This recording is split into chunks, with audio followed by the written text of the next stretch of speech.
Welcome to the Lawyers Hip Hop Happy Hour. This is part 2 of my interview with my friend, superstar attorney Chantal Joseph. Chantal practices immigration, personal injury, and criminal law with offices in Greenbelt, Maryland, and Miami, Florida. In this next segment, we talk about some of her best memories from the classic hip hop era to her opinion on the current state of music. The video version of this interview is featured on my YouTube channel at the Lawyers Hip Hop Happy Hour. So if you want to see what we all look like, please like and subscribe to the channel. I hope you enjoy the show, and I will catch you on the B-side. We are back with attorney Chantal Joseph, as I've said, my sister from another mister. We have talked a lot about the law, your career, on and off camera. And we're going to now, of course, talk about music. Yes. Because you are on the Lawyers Hip Hop Happy Hour. So you cannot leave here without talking about music. Let's go. I asked you before, but I'm going to ask you again. And I said it before, too. I already know how old you are. You put it out there. I wouldn't have put it out there unless you did it first. 44. Youngster. Right? So, but you are born in the era of the golden era of hip-hop. So I know the answer to this question, but I need to ask you, for the record, you consider yourself a fan of hip-hop? I do. Okay. I'm going to give you... We're going to play a name game. Okay. I'm going to give you 2 artists or a group, 2 groups. You're going to tell me who you like better. All right. And that way we will have an idea of your musical taste. Okay? Starting off with the most obvious question of all these. Biggie versus Pac. Biggie. Tribe versus Wu-Tang. Ooh, Wu-Tang. Interesting. Bad Boy or Death Row. Bad Boy. Michael Jackson or Prince. Michael Jackson. Janet Jackson or Beyonce. Beyonce. Madonna or Beyonce. Beyonce. Okay. Kanye or Drake.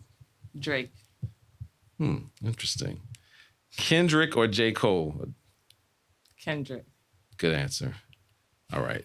Favorite rapper that's not Biggie. So earlier I said Jay-Z. Correct. Off camera, you said Jay-Z. I said Jay-Z. You're going to kill me for this. Okay. But my favorite rapper throughout college was Mystikal. Mystikal is from New Orleans. I'm from New Orleans. Yes. Yes, it was Mystikal. I was just thinking like Mystikal was my guy before all the allegations. Before the... Well, it's actually, they've been proven. Some of them have been proven. Still alleged. So you got some new allegations, but the other ones have been proven. All right. What's your favorite Mystikal song? Danger. Danger. Or well, Here I Go. But I say that's Danger is a newer song. All right, so newer by it's 20-something years ago, but right. Dun, dun, dun. Bing, ding. Dun, dun, dun. What about we're going to go back to some of these answers in a minute, okay? Because I know now where you stand on these questions, but who's your least favorite rap artist of all time? Is it because they're rap or who they are? Well, let's base it on the music. Like who, it could be based on whatever. As long as you Kanye West. Really? Yes. Is it because of what's going on now in the last few years with Kanye? Yes, actually in the last few years. Because earlier today I heard him like on a Usher remix. And I was like, damn, I miss that Kanye. Like, old Kanye. So the old Kanye was when I was in law school. You might have been finished because that was 2004. Was late registration. And that was an amazing album. I mean, it was. So today I was like, oh, you hate Kanye, but I love this. I love this old Kanye. I just don't like the new Kanye. You don't like his personality. I don't. So have you heard his new music? No, and I refuse. You don't. You won't listen. I have no interest. So you didn't hear Donda, the album that he... I have no interest. Really? So his personality has put you off to it. I mean, you're not the first person to say that. That doesn't shock me. His personality has just totally turned me off to him. Okay. Now, this is kind of a similar question, but your least favorite current rap artist. Kanye's been around for a while, but like of all the folks that are currently out there, who are you like, man, this person, I don't know I can't see it. Do you have anybody like that? I don't even know if I even know them enough to say that. Like to give you an answer. Like even when I think about like my kids, I mean, they're 13 and 11. So because you have young children. Yeah, but my 13-year-old, his favorite rapper is Kendrick Lamar. And Right. I'm like... I'm a big fan of Kendrick. I get it, because I'm like, that's a good choice. Okay. You know? So you're... Wait, hold on. Just realize something. Your 13-year-old son is listening to Kendrick Lamar albums? I don't. Oh, my goodness. So what's interesting about me and my husband... I'm just kidding, by the way. No. I'm just kidding. My husband hates...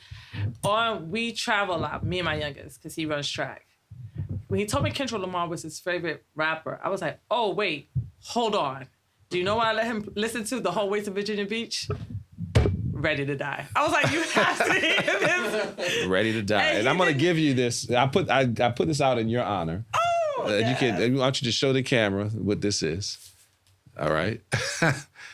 My most favorite album of all time. Funny story about this album. Tell me. I love this album so much. My very first car accident, I was listening to Ready to Die. Wow, your first car, first of many. No, well, a couple. But I was listening to Ready to Die, and I will always remember that. But I let him listen to Ready to Die. Now, I know some people may not necessarily agree with that. Well, I mean, there's a lot of like...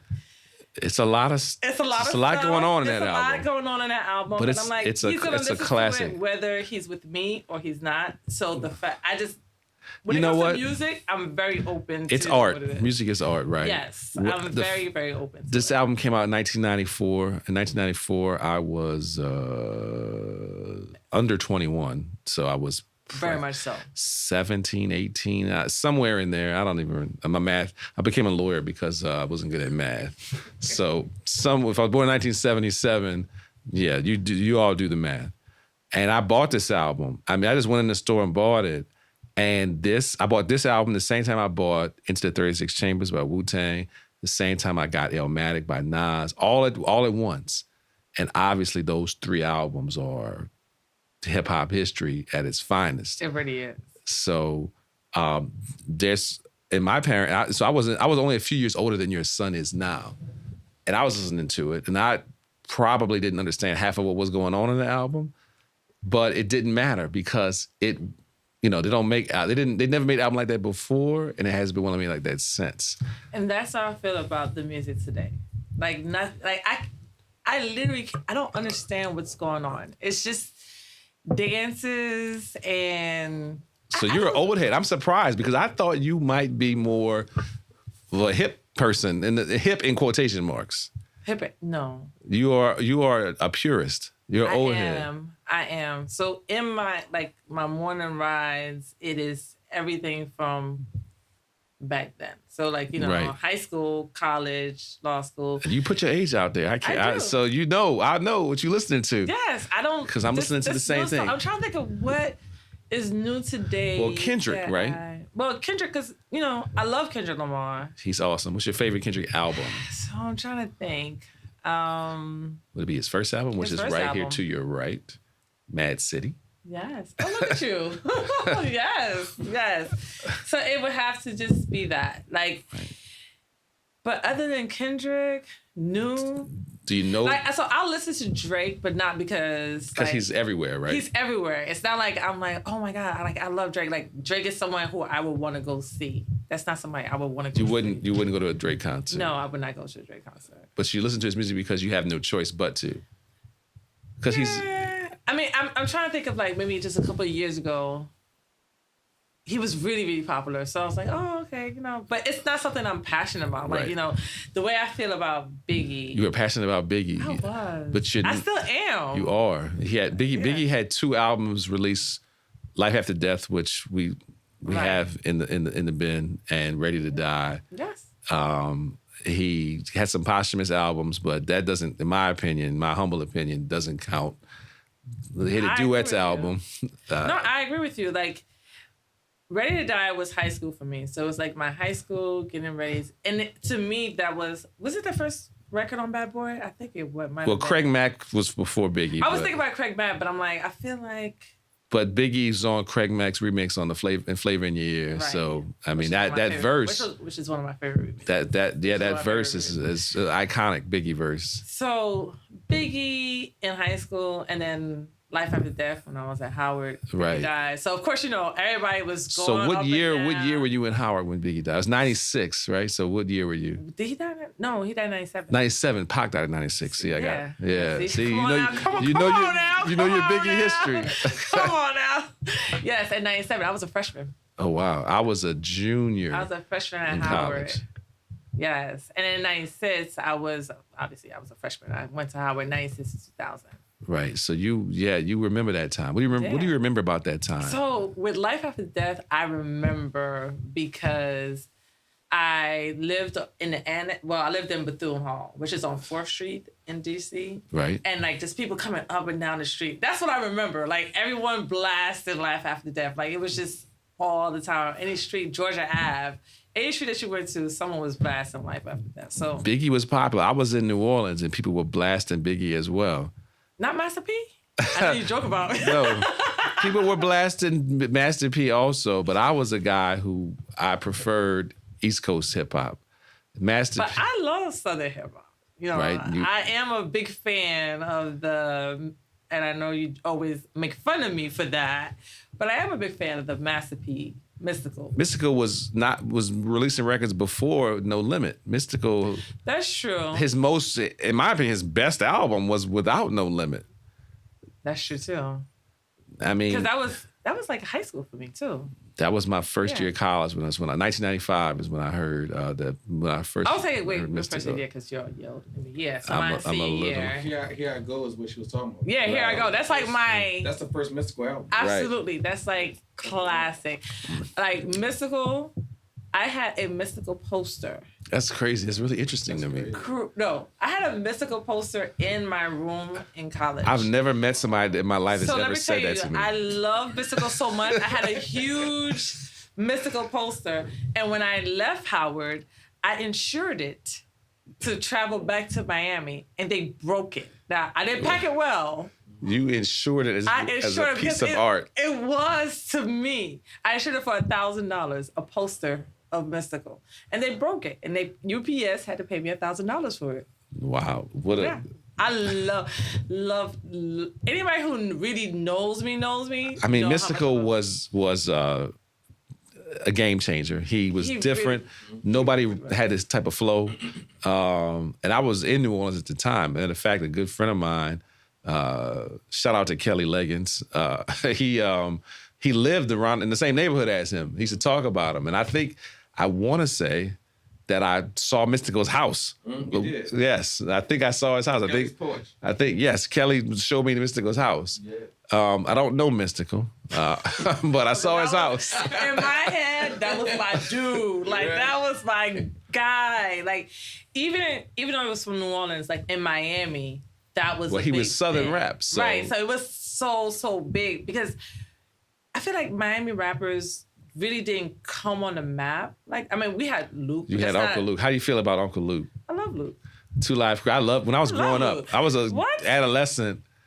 I mean, looking at the album covers, and I was like, oh. Right. Now looking back, but not at the Right. time. Like you just thought that, oh, this is hot. Like you, as a parent, I may look at it differently Right. now. Again, my parents didn't know what was going on. I bought 2 Live Crew as well. There was no No, restrictions. because in Miami you had stuff like you had Miami bass. right. So you knew about New Orleans Bounce? Being from Miami, did you know about that? No, I don't think I no. Only when Mystikal came out. And Mystikal is like he's not pure bounce. No, I mean that's when I knew about like Right. that's when New Orleans really like kind of became to your became conscious. a thing. Right. I wasn't thinking about New Orleans. Like if you're from Right. Miami, You had your you're own. You had your thinking- own music. You had your own music. Like and now there's little traces of Miami music but the people from Miami now really don't have like old school Miami. But when you hear Miami, you know it's from Miami. Like, So you who is the know. old school Miami artist that maybe I wouldn't know about, not being from Miami? JC Money. JC Money. What's the song that he made? I don't know. Oh my God. I don't know JC Money. And now I'm trying to think. I'm drawing a blank. But JC Money. All I know is Luke, and then I know that Luke's So after. So JT, I'm not so sure that he's connected with. Yeah, he was. Yeah, and I just can't think of it right now. Like I'm drawing a blank. Right. But JT Money is like Miami. Then it's Luke, and of course when Trick came out. Well, of course, everybody knows Trick Daddy. Right. When And Trick came Trina, out, Trick and Daddy, Trina, Trina. and I say I didn't like neither one of them, but I didn't. I'm East Coast biased. I'm New York biased, but so we talk about how the 4 years at Howard was like one of the best experiences of my life. We have what was shout out to called HU. HU, you know. There was a Southern Players Ball. I live for the Southern Players right, but Ball. that's an Atlanta thing, though. But see, at Howard, it was like but right? Yeah, so let's give credit. Let's give credit to Atlanta because Atlanta's, in my opinion, ruined hip hop. But Outkast does not fall into that category. So for us, when I say Southern Players Ball, it wasn't like Atlanta music. At Howard, it was Everybody had the from the Miami South. stuff, you had the Houston, you had Memphis, like you had everyone. That was the time, and that was the time. And going to college in New Orleans, that's how it was when New Orleans music came on. But New Orleans music you have New Orleans bounce music, which did not have a nationwide following. But then you had Master P, like you just mentioned, and Cash Money right after that. And that brought New Orleans to the rest of the world. And there was elements of the bounce music in that, but it wasn't quite bounce. But so I wouldn't say that I'm even really familiar with New Orleans bounce you music. probably are not. Yeah, I definitely. Just like I'm not familiar with Miami bass. Yeah, when I think of New Orleans, of course I think of Master P, right. No Limit, and Cash Money. That's who most people think of, right? And actually, I don't even know anybody who's come out of New Orleans since that. Big Frida. Big Frida since then, right? But you know how she knows bounce music? On a Drake album and on Beyonce's album. Right, they right. That's a whole nother topic for a whole nother show. But let me just say that it really kind of, I don't want to be like that old guy, get off my lawn, but it's not doing it for you. It's not quite. Well, it co-opted. Actually, Miley Cyrus, throw her in there as well. You throw Miley Cyrus, you throw Beyonce, and you throw Drake. I feel like Drake doesn't bother me as much. I mean, Drake took the Trigger Man beat, what we call the Trigger Man beat. And I probably need to do a whole show about the Trigger Man beat. It's the underlying beat for most bounce records. Bounce records, you almost always have this same beat, the Trigger Man beat. And I think Drake used it on the song, can't think of the name of the song, I'm drawing a blank as well. But it was a New Orleans producer, Black and Mild, did the beat. And he the one with Lauryn Hill, with the Lauryn Hill sample. That's Black and Mild. And that's I just thought of it in my mind. I just forgot about it that quick. But Beyonce takes a lot from New Orleans. Even in the Renaissance album, a lot of that stuff. She took the Trigger Man beat in the Renaissance album. Actually, and I think in the song Church, she takes it's the Trigger Man beat, which actually is taken from a New York rap group. But that's a whole nother. That's doing a bit of a deep dive. But they don't give credit to its genesis, and that, as a New Orleanian, drives me crazy. So it just like turns you all towards. Well, I'm a big fan of Beyonce, actually, but that's a whole nother topic for a whole nother day. But you are from Miami. You are Miami based. That is your thing. That is my you thing. were in college, and that it was popping. And you were in DC at the time, and it was. Anything from the South was popping to me, right? Right. And But your number one artist of all time is Biggie, know. which is kind of ironic. Because I grew up initially when I first came to America, I lived in Jersey. Now I'm not saying that is why I love Biggie. I just loved Biggie. I mean, Biggie. I just love Biggie, but I also love Method Man. You love meth because of the way he looks, or because of how it's. No. Which is it? It's both. Okay. So you know what? We might have to edit that part. You are a married woman. Who still has eyes, who is alive, a human being. But yeah, it's like meth. But Biggie's album, Biggie's album was groundbreaking, but Meth's album, actually in the same time I bought those other, I also bought Tikal. Method's first album. Tikal, and that was my thing. It was a good album, but it wasn't on the level of the other albums that I said of Illmatic or Ready to Die. I mean, it wasn't, but it was a great album. It was a great album. I feel like I don't know that he ever got back. That was his best. That was his best album. Yeah, got back to the. He was the breakout star initially from Wu-Tang. Right, and I feel like he is who. When you mentioned Wu-Tang earlier, and I was like, oh, Wu-Tang. Well, Wu and Meth was the breakout star. but he's the least prolific artist, really. I mean, and maybe not the least prolific artist. He's probably the most famous. He is the most famous, but I mean, sometimes Raekwon and Ghostface have records. They're still making records. Meth is not. Right, but Meth is more mainstream, right? So he can reach a broader audience. Like if you're a true hip hop head, then you'll think about Ghostface and Raekwon. But when you're thinking about just someone, Meth will reach. Meth everyone. had that charisma. He definitely has that charisma. He still does. Right, very much has that charisma. Right, and you are a married woman, and we might have to edit the part about Meth. But look, I'm a Method Man fan. I saw Method Man and Redman in concert at the Howard Theater in D.C. It was amazing. I saw Method Man in concert. I was in high school. Nice. They came down to Miami. Right, nice. Yeah. My wife tells the story about how when she was in college, Wu-Tang Clan performed at her school, and I think they got paid in weed. They weren't really popular back then. I mean, as popular, they weren't Wu-Tang that we know today. But yeah. Good times. But I mean, that just wasn't like, and I know people who probably like, oh, I'm gonna go out, like I get this Wu-Tang album. That just wasn't really wasn't really into that. You were not into that? I was not. Right, but you still like Wu-Tang over Tribe. You're not a Tribe. I do. Even and when you said Wu-Tang, the reason why I said Wu-Tang was because of Method Man. So you like Wu-Tang because of Method? Not yes. That's just your only reason. So that's really it. That's We've my got real down. Reason. That's the real reason. It's because of Method Man. Okay. I was obsessed. Meth was the breakout star, and to this day, he remains the breakout star. He truly does. But he's not the most prolific. But he's the most mainstream. Right, but he is the most mainstream. Absolutely, absolutely. So as far as the current state of things in hip hop, what's your opinion? How's the genre doing? How's the music doing? I don't listen to I don't listen to them. I'm trying to think of what. I'm trying to think of like one song that I may listen to.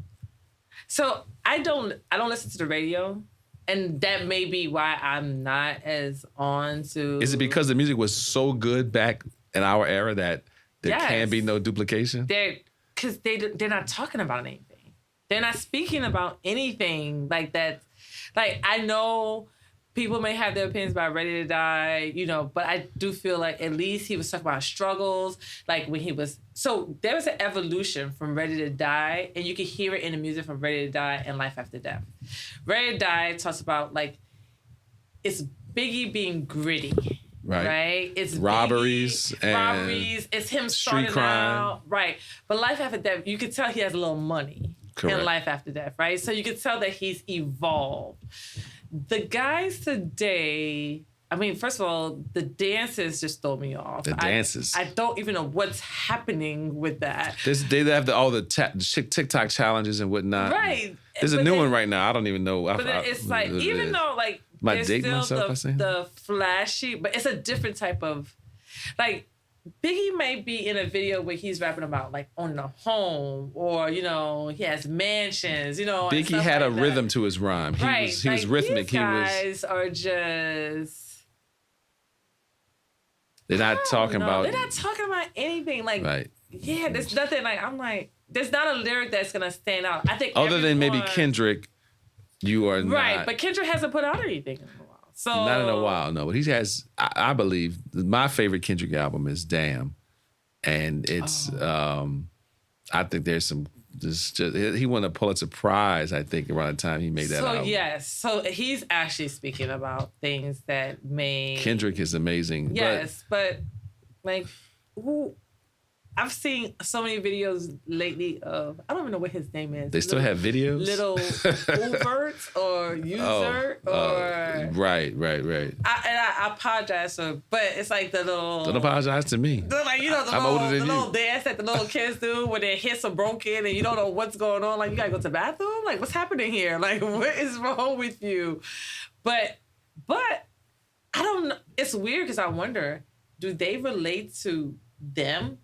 Like I relate to Biggie, it would just seem so weird that my son likes Kendrick Lamar. My youngest, I don't read. He hasn't really mentioned any rapper or anybody that he likes. But I'm like... But hip-hop continues through the generations. Your son, your oldest at a minimum is a fan. He is a fan. And he's a fan of somebody who's, in my opinion, the most important of this generation. I think Kendrick is the most important, influential, talented, my humble opinion. So hip-hop's, in that sense, it's off to still on a good track. But are they really calling... I mean, I don't know. And I say this to say, like, the new rap that's out, is it really considered hip-hop? Well, I guess it depends. It's more mainstream now. Right? It's more... Is it really hip-hop or is it just rap? Or trap? Well, there's genres of hip-hop music, right? If we say hip-hop is the generic term, and there's lots of genres. I wouldn't put that into hip-hop. I just like... You wouldn't put what into hip-hop? Like, let's say... Is his name Lil Baby? Like, you know, like these are artists that I am like you. I am more comfortable in my era, but I also think that my era was superior. And I concur. I concur. It would be interesting to speak to someone who is younger than us, and maybe I'm curious to see what they think about the new state of hip hop. They can't possibly think that the foolishness that we're listening to is actually real music. And on that note, ladies and gentlemen. It's beats, though. There are beats, and they make great TikTok videos, and they make for great social media, like, dances and trends. But it's not... They're great trend setters. The question is it sustainable over the long term? Will people remember it 10, 20, 30 years from now? I don't know. No, because trends die. Right? It's just like anything else. It's just like clothes. It's just like anything else. Trends die. Unless you have classic. Classic. It's like fashion. The nice segue. Classic pieces will never die. Classic pieces will never die. So we are getting the 5-minute buzzer from the sponsors here. But one of the things they wanted to talk about was fashion. You are... very fashionable. We have the camera going, and when we air this at some point, the viewers will be able to see you. Can you tell us what you're wearing today? Well, first of all, before you even say that, I'm going to say that I admire your sneaker game. Okay? So, can you tell us what you got on your feet? Let's start off with that. Okay. I do have of Mid 1 Jordans. Mid 1 Jordans. And I think I have on the same shoe as you. Yeah. We just have different colors. Yes, I got the red, white, and black Jordans. And I have hunter green, blue, and white. Right. This is probably my 1 of 15. Well, you have 15 Jordans? Why are you beating me? I don't know. I got to count, but I don't think I got 15. I love them. I do too. This is my winter gear. I do too. I wear Air Maxes in the summer. 95s? Ooh! Because I knew I always liked you for some reason. But wait. There's different Air Max. So what? Give me. I'm not gonna tell you what my two, and we're running out of time. But I'm gonna tell you my 95, and then what's your other one? Because I have another one. I want to I want to see if you understand. I say they're all about the same. They're all 95. No, you're. But you know what though? Come on. What I have a more. So I go for the more fashionable. Okay. Yes, and me too. And it's fashionable. So I have the ones that. The brighter colors. It's not about the color, the design. I'm going to go ahead and tell you this because we got to run out of time. For me, it's about what's going to match a particular outfit that I want. The 87s, the Air Max 1s, okay, which just came out in 1987. Though, do you even know what it looks like? I mean, sounds okay. But what is your style, though? You are very stylish. You are an attorney. Yes. So my style varies on day to day. Right. So, obviously in court is just the regular suits, but I'm trying to stray away from just wearing suits unless I'm in trial. Right, because suits are boring. We need. We need something jiggy with it. You from Haiti, sac passe naboule, huh? Interesting enough, I'm a big I've grown to be a big sneakerhead, so I will wear sneakers. Sneakers are the bomb. I'm trying to get my wife into that, but she's not feeling me. Absolutely love them, and I was gonna say I'm older, but Are you I'm 44. are you on the Nike app I am on the Nike. and the sneakers app? Yes, I am. Yes. Best thing. It's the devil, but I love you. It is really truly the devil because I literally every day will probably go on like there's 3.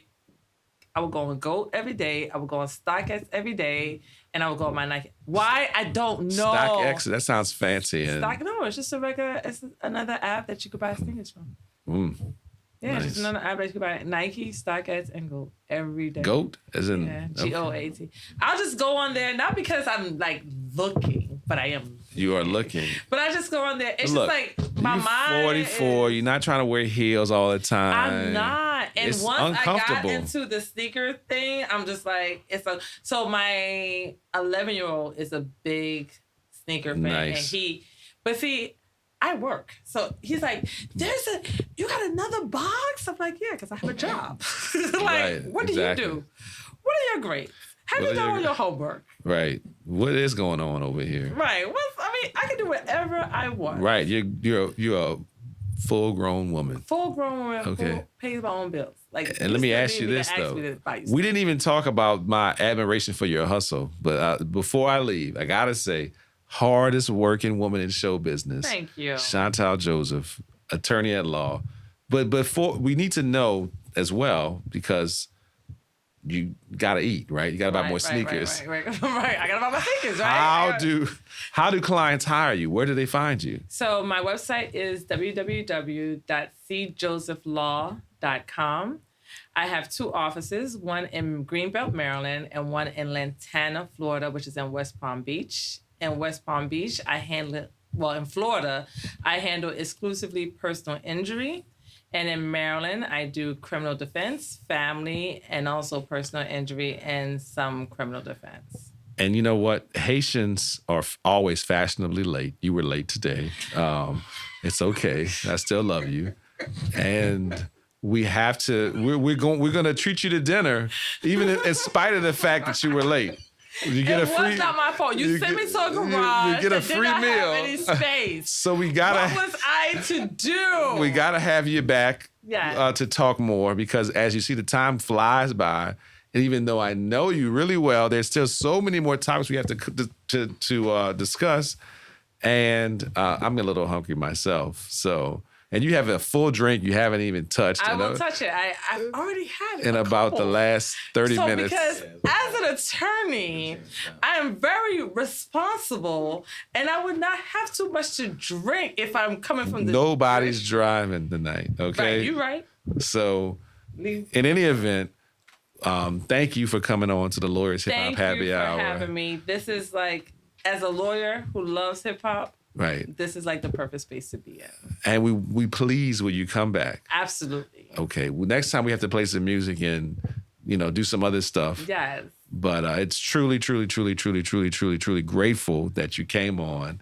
Thank you so much. In spite of the fact that you were late. We couldn't talk. Not just a little bit. Right, but you got to tad bit. You got to look good. And look, Caribbean time is different. I already know. Right. So you should have told me to be here at 6 o'clock, and I would have been here on time. I should have said 3 o'clock.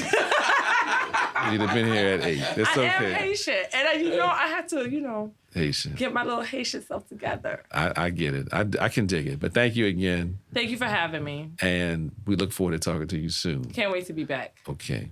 Ciao. Bye. All right. We good. Stop on.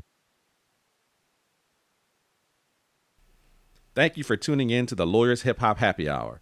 Don't forget to like and subscribe to my YouTube channel at the Lawyers Hip Hop Happy Hour for the video version of this interview. As an added bonus, there's a behind the scenes episode of this interview that features some of the music we discussed, and I offer my thoughts and analysis. I cannot wait for you to listen.